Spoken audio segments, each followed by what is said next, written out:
right, so good evening, and thanks for joining us on Wednesday night at Clarksville Highway Church of Christ.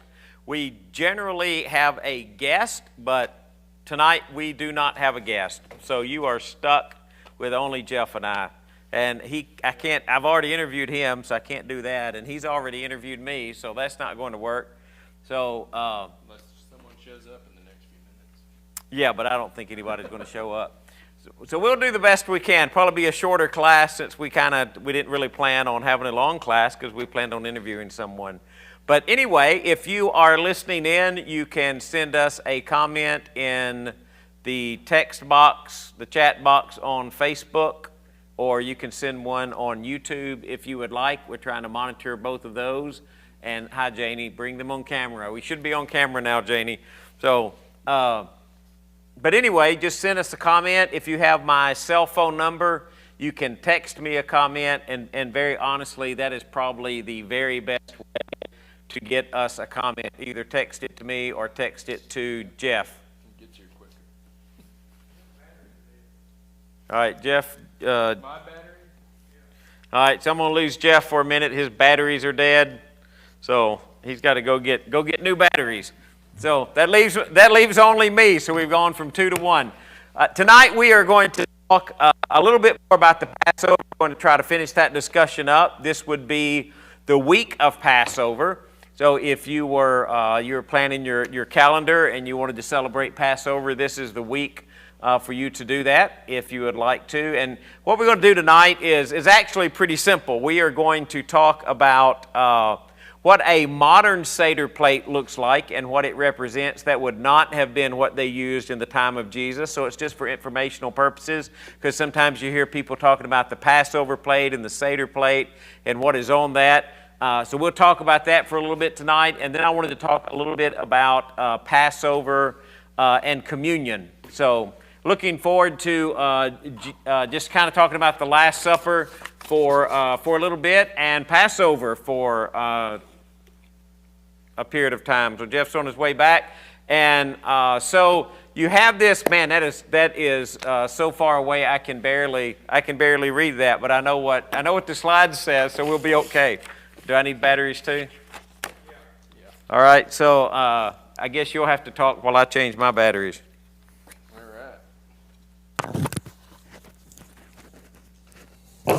Is mine working now? Yeah. All right, we're good then. So, I guess you already gave them a rundown of everything. We are going to discuss this Seder plate tonight and the different elements on that. That's part of Passover that people are going to be celebrating very soon. And so, yeah. All right, so where you want to jump into? So the Seder plate, this actually, the elements that are on this plate would have developed probably somewhere past 70 AD, probably 2nd or 3rd century. It's kind of typical of what would be kind of a conservative type Seder plate that would have these particular things on it. If you ever go to a Passover somewhere, these are probably the types of things that you will see. On the left, I'm not sure how you're looking at that, but one part of that is, thank you, Reggie, that works fine. It was a roasted hard-boiled egg. Now, again, it doesn't say anything in the Old Testament or the New Testament about Passover having a hard-boiled egg, but the hard-boiled egg symbolized kind of the festival sacrifice that was made in Bible times. And it also kind of was a symbol of spring, the season which Passover celebrated, the beginning of life and new life, the continuity of life, the circle of life. All of those things are represented by the hard-boiled egg. Like the same way we have Easter eggs now. That's kind of spring too, right? Yeah, I guess I've never really looked into the to the origin of Easter eggs. Yeah. But anyway, how do you pronounce that word? Bitza? Bitza, yeah. So you have the roasted egg. Then below that you have You have greens. It's usually something like parsley. It's called a karpas. It's usually like parsley. There would also be by the plate a container of salt water, and you would dip the parsley into the salt water, and that would remind you of the tears of slavery. It's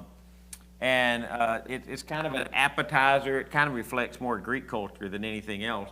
Next to that, you have some bitter herbs, and usually that was something like a horseradish.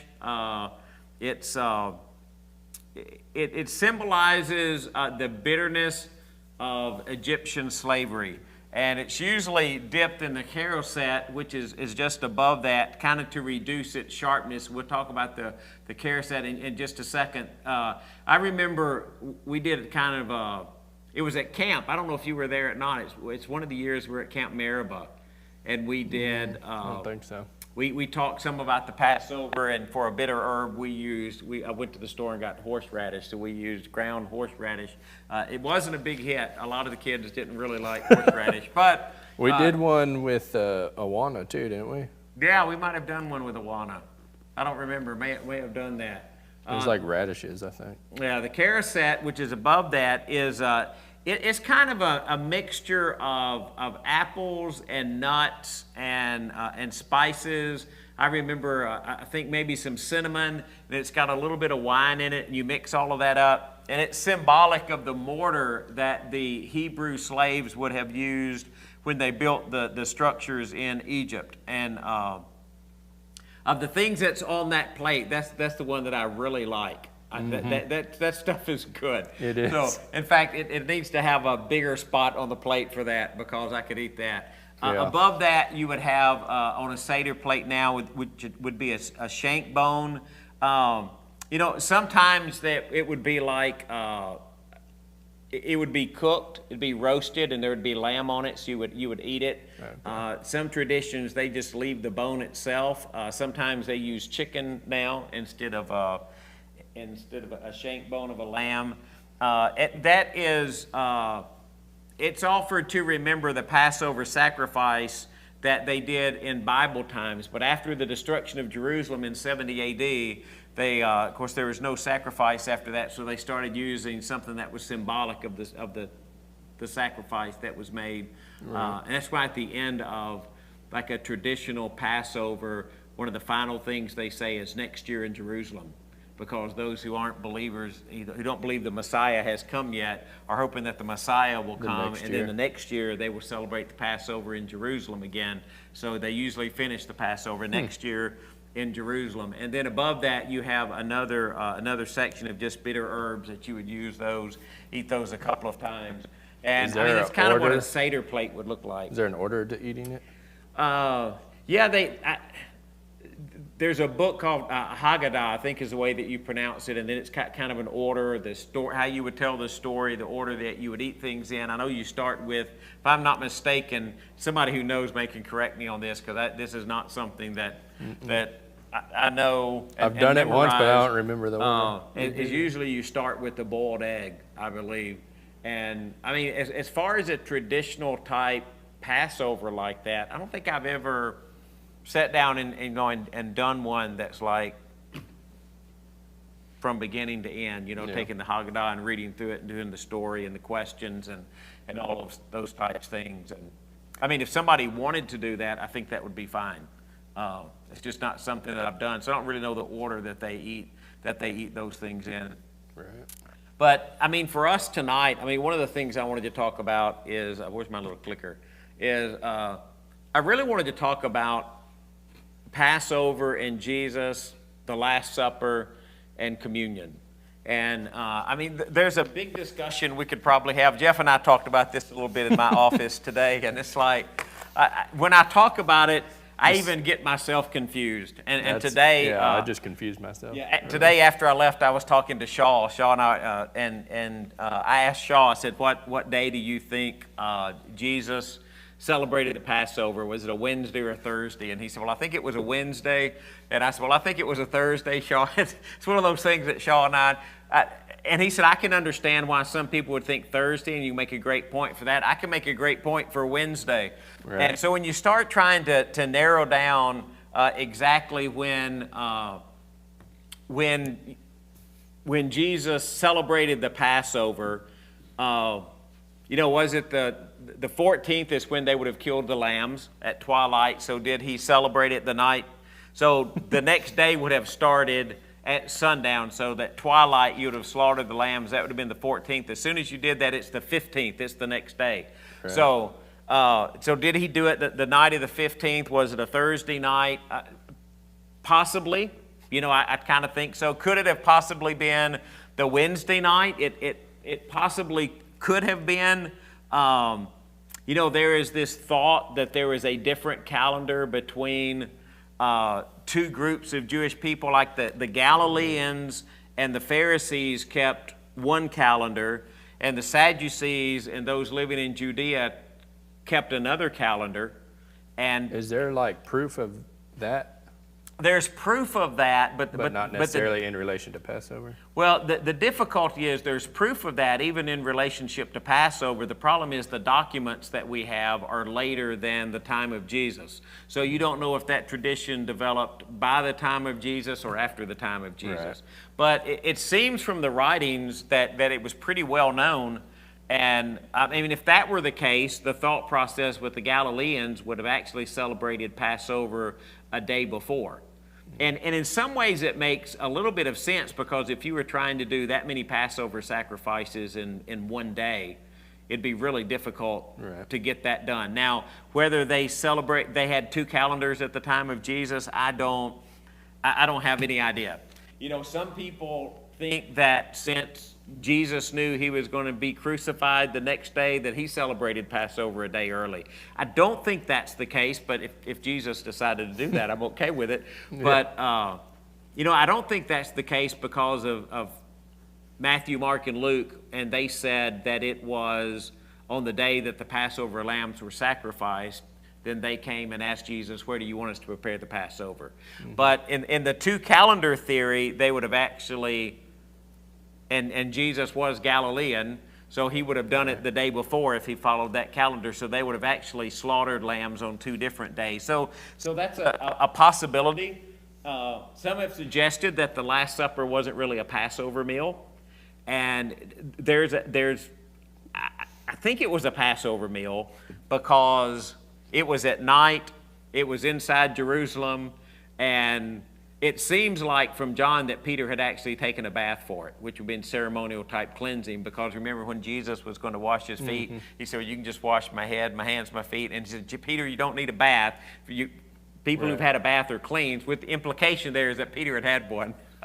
So I think it was a Passover meal, but the Galileans did have, at least recorded after the time of Jesus, there was a feast, a meal that they would have like the first hour of the day of Passover. And it was a celebration of the firstborn, and it was a different meal all by itself. And so, maybe it was that meal. There are a lot of possibilities, and when you start trying to figure it out and look at all the possibilities and all the implications, and I confuse myself every time I sit down to start. Yeah. So I think it was a Passover meal. I think it was on a Thursday night. I think some people think it wasn't. It was a Passover meal and it was on Wednesday, or it wasn't a Passover meal and it was on Wednesday. I understand where they get that. And the point, I guess the point I'm trying to make is I don't think it's really critical for you to determine all of the intricate details about that, because Jesus obviously didn't tell us all of those intricate details. Right. Some of the confusion comes between Matthew, Mark, Luke, and John, who John says it was before the Passover, Jesus had these thoughts, but that doesn't mean that those things happened before the Passover. So anyway, a lot of things in there. I say all of that to tell you, I don't think it's definitely not a matter of fellowship that we all agree on that date. And I don't even know that it's really important for us to kind of to figure out exactly when that date was. I think the important thing to remember is that Jesus, on the night that he met with his disciples, first he took the bread and he gave thanks. He broke it. This is Luke 22:19. You might see this on the screen. And he gave it to them, saying, "This is my body given for you. Do this in remembrance of me." So at that meal, Jesus gave us a Way to remember. a Christian rite, a tradition. I like traditions. A tradition, so that when we meet together, when we take that meal, that we remember his body and we remember his sacrifice. And I think that's one of the greatest things we can remember. And I want to come back to that in a minute. The most important part of Passover is he implemented communion. Right.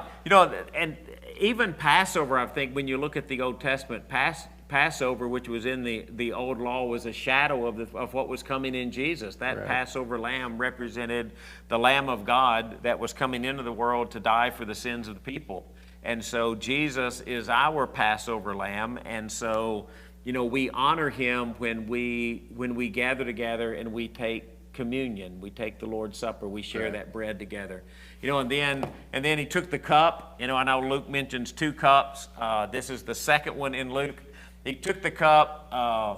In fact, I think I got this actually from Matthew. He took the cup, gave thanks, offered it to them, saying, "Drink from it, all of you. This is my blood of the covenant, which is poured out for many for the forgiveness of sins." And again, remembering the bread and the cup and what they represent. And I know, we talked about this last week. Which cup was it?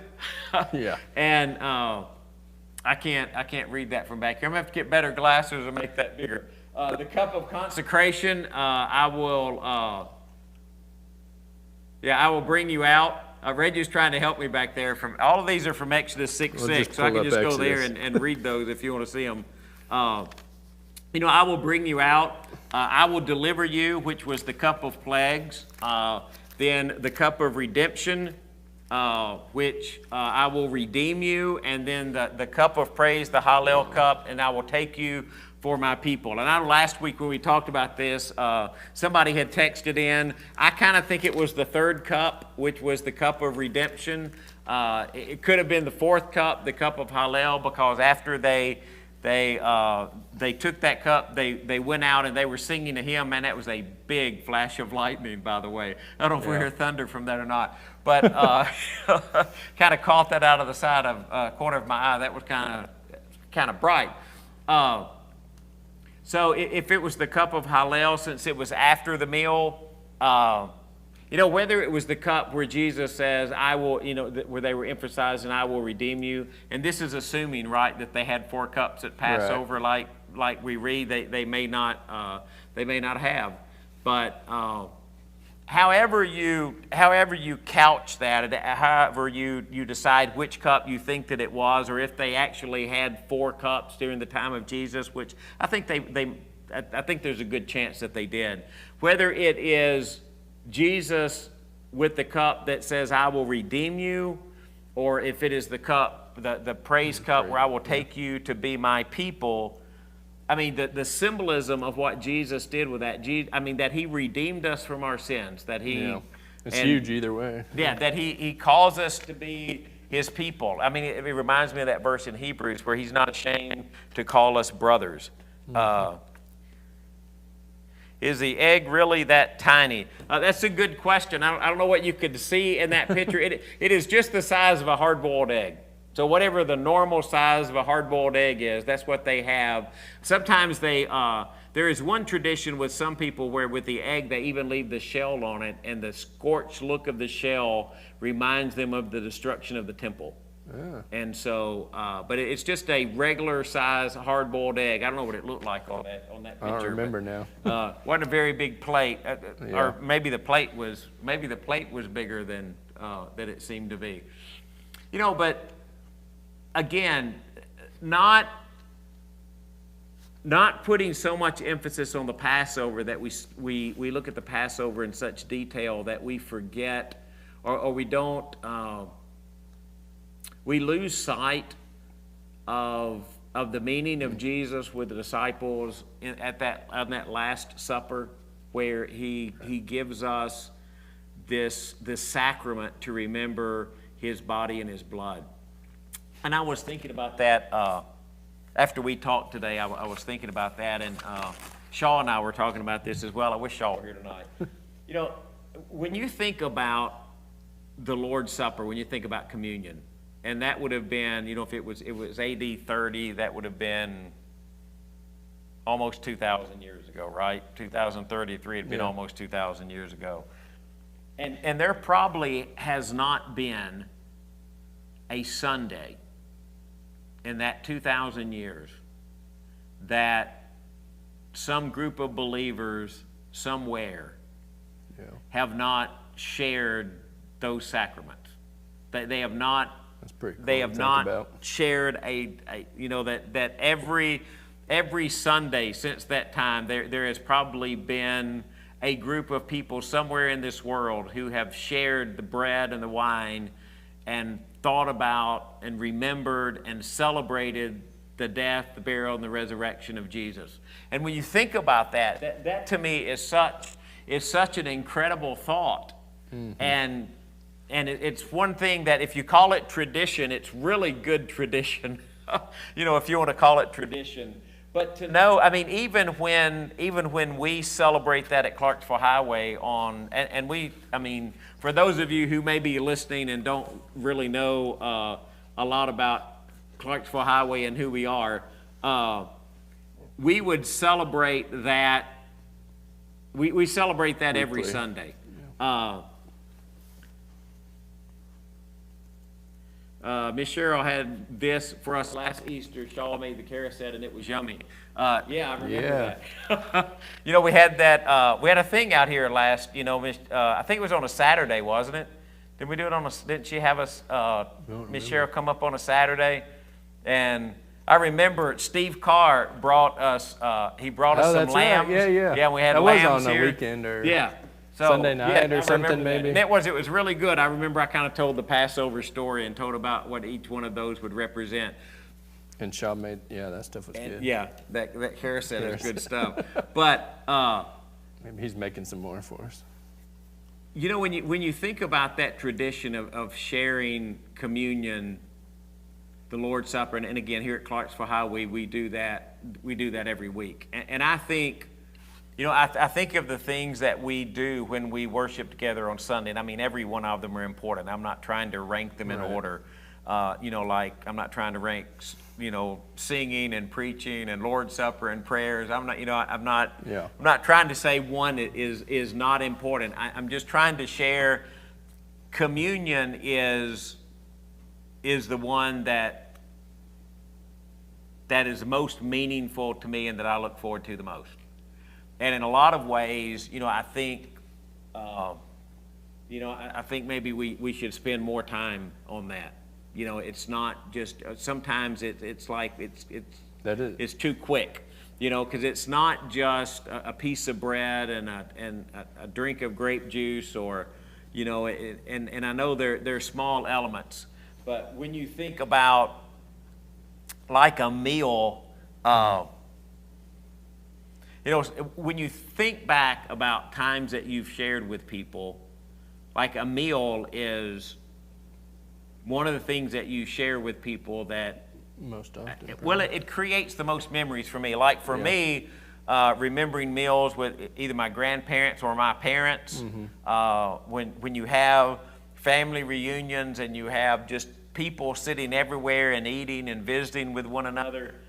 And in the South, I mean, I grew up in the South, and one of the things you do in the South, if you want to share with people, if you want to spend time together, it generally includes eating. I mean, that's just, I don't know if it's just Southerners. If you want a meeting with Greg, you can always do a meal and he'll be there. Right. If you want to meet with me, you can say, hey, do you want to get lunch? I mean, so that's kind of a kicker to me. But when you look at communion and the way that we do it is fine. I mean, I'm not downplaying the way that we do it. I think the way that we celebrate communion is fine. But you know, sometimes I wish it had more of the feeling of a meal to it. Yeah. You know, I've often wondered. We're probably not going to do this anytime soon, but I've often wondered if we just came up here and brought like all of the tables from downstairs and we just had a meal together, and it would be fine for us to do that. But I think one thing with, since COVID's happening the way we've done communion, I think one of the good things about that is that when it's just one person up there, there's normally more of a story or something that helps people remember it Right. in some sort of way. yeah, Where before, I think it was easy just to go up there, pray, send everybody out. And so, yeah, and even with that, there are so many different. but some people don't like that, right? Yeah, there are so many different personal preferences with that. Now, I will say at Clarksville Highway, one of the good things is we can have personal preferences, but by and large, in fact, I can say almost all the time, I cannot think of very many times that somebody had a personal preference that they just tried to impose upon the whole church body. Because I know, like, when we take communion, even me personally, there are times that I wish we would just, like, be really, really quiet. And then there are times that I wish we would be very joyful. And then there are times that Celebratory. together I wish we would be kind of somber, because it's such a personal element to that when you take it, because, there are some days that individually we might be somber when we take that we're reflecting on something. And then, and it's a somber thing when we're reflecting on the death of Jesus, that he had to die on the cross to forgive our sins. And then there are sometimes, Jeff, that it's more like a celebration for him. Yeah. Like, man, I'm so excited that Jesus died on the cross for my sins, so it's more of a celebration. But we proclaim. That's so cool that one act by Jesus can, have all those emotions tied to it. Yes. Like nothing else in the world can do that, really. No, I mean, when you look at what an incredible moment in history, and when I think about that, I see death, burial, and resurrection all as a unit. Like the death of Jesus was an incredible moment in history. However, if he had not been resurrected to show with power that he was the Son of God, he would just been another man who died on a cross. And there are other people who died on the cross. I mean, there were two with Jesus, right? So when I think about his death, his burial, and his resurrection, I think about those as a unit usually. And then nobody else has to do that. I'm just telling you how I think about it.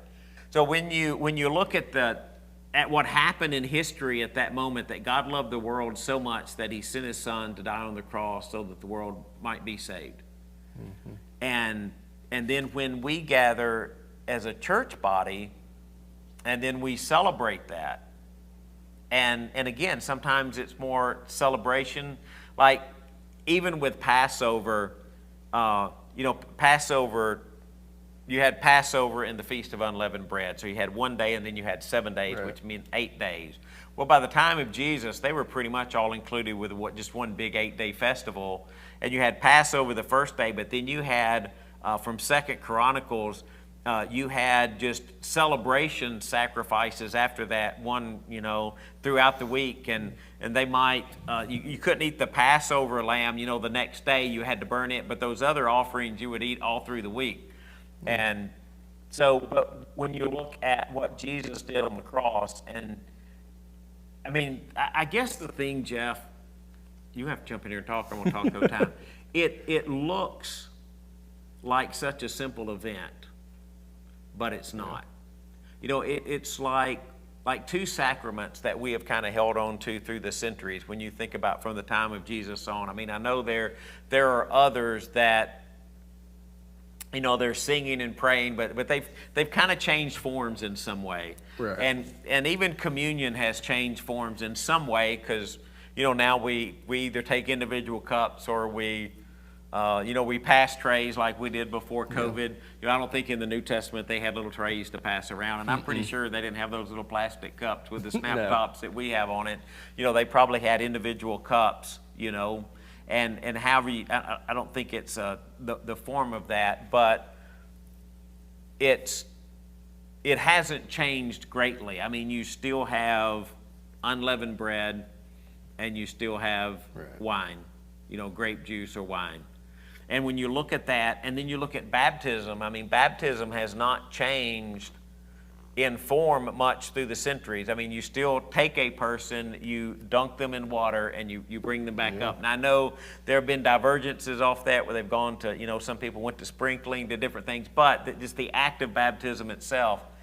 And they look so simple, but they are anything but simple. Right. I mean, it is where God in His wisdom does some really incredible things in an act that looks so very simple because it's the power of God at work. I mean, the power of God that in baptism, uniting us with the death, the burial, and the resurrection of Jesus, giving us new life and the gift of His Spirit. Or communion, where, Paul writes that we proclaim the Lord's death until He comes. Hey, it looks like my cousin is watching. Nice. Yeah, nice. It's cool to think So about. cool, so cool, Pam. Glad you're watching. Yeah. So, yeah. Like if somebody from Jesus' time or shortly after Jesus' time being resurrected, came and saw what church was today, they probably would recognize very little besides those two things. Yeah. Yeah, and even the way that we did communion would probably look different to him. Yeah. I mean, from 1 Corinthians that in some ways it looked, when Paul is talking about the Lord's Supper, it looked more like a supper because people who had a lot weren't sharing with people who didn't have very much, and people were eating enough to be... And it was all house churches and stuff like that. And so people were kind of eating enough to gorge themselves, to be gluttonous in some cases, and you can't really do that with the piece of bread and the cup that we have on Sunday morning. So it did look more like a meal, and and I think sometimes maybe we just ought to look at celebrating it like that. Not that anything that we do now is incorrect. I think it's right, but to proclaim. When we share that on Sunday morning, we're proclaiming Christ's death until He comes. Right. And so it's one of those. It's one of those timeless moments of grace that God has given us, so that every week we can stop what we're doing and all the stuff that's going on and all the busyness of our lives, and every week we can celebrate that Jesus came to die on the cross for our sins, and that God resurrected Him on the third day and brought us into a living hope. Right. So in that case, I think we ought to... am I cutting out? Yeah. All right, sorry about that. Well, I'm about done anyway. Yeah. So, nah, don't worry about it. I'm almost done. Say if you were listening and I'm cutting out, I am very sorry. We have a new mic, so we're going to have to figure out what's going on. And honestly, I think what's going on with the new mic is I'm talking too loud and it's clipping itself out. Right. So I need to speak. I'll try to speak softer, but that's probably not going to happen either. All right. So it is 7:34, and we don't have a guest. I'm looking to see if we have any questions. No question there, no question there. Sorry about the way I have to check questions on this, but in some ways I have to restart things. Live chat. Regardless of how that night took place, if it was Passover, if it wasn't Passover, if it was Thursday or Wednesday or whatever, all that stuff, just knowing that that simple, we say simple elements of juice and the bread is and how that's unchanging throughout time is just really cool to think about. Yeah. Yeah. It is cool to think about. And it's cool how to think. Jesus just had that in mind, I guess.